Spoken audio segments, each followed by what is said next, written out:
Hi, this is Brendan from SSW, and this is a done video for Sugar Learning.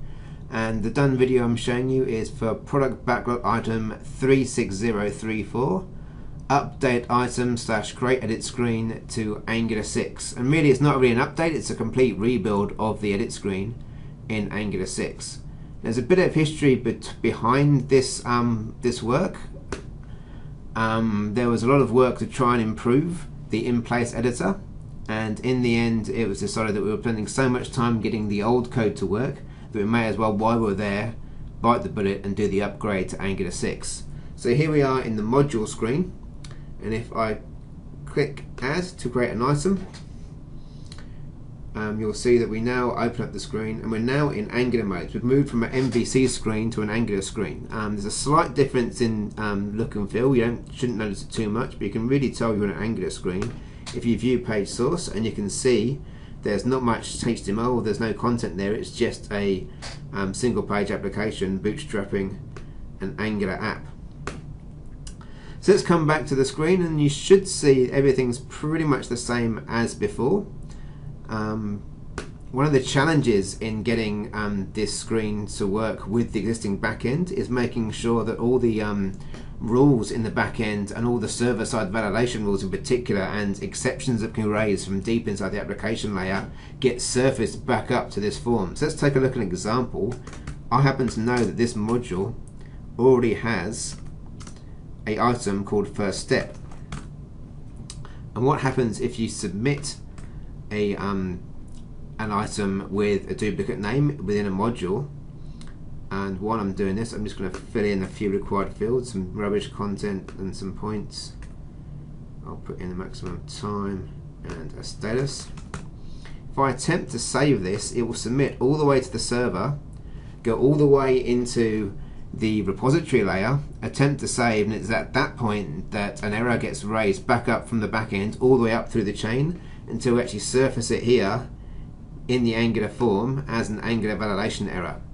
So that took a lot of work, but that's now in place.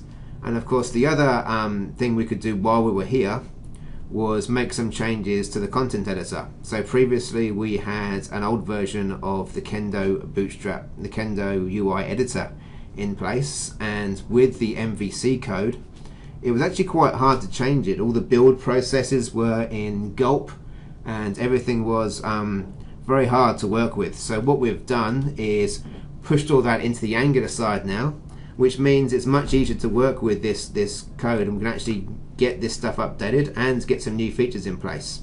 So let me take a look at the difference if I go to the previous version of the screen and then I try and paste in some formatted content. So we're looking at the previous version of the screen. I'm going to grab a chunk of formatted text from an email, and I'm going to attempt to paste it into the previous version of this screen. And as you can see, quite a lot of content styling has been preserved. A lot of it is kind of lost, and a lot of there is some text behind there, but you can't see it because it's preserved the white text but then lost the background colouring. So not very good at all. Let's take that same piece of HTML and try and paste it into this form. And you can see we've still got some kind of logical styling in place, but all the actual CSS and colors have been ripped out. It's blue because it's a link, and that's the default color for a link in HTML. And you can see no text has been lost. It's much easier to then apply the styling you want on top of this.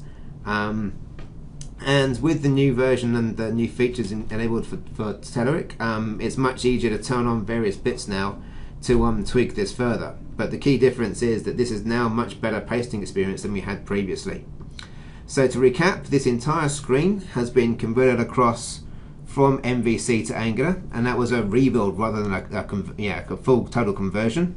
It's been done in a way that all the deep server-side exceptions and errors get surfaced properly into the UI, and also now that we've moved the Telerik into Angular, we've got much more control, and we were able to get there, edit it, and actually change these clean up on pasting of HTML content. So I have been Brendan, thanks for watching this done video, and hope to catch you again soon.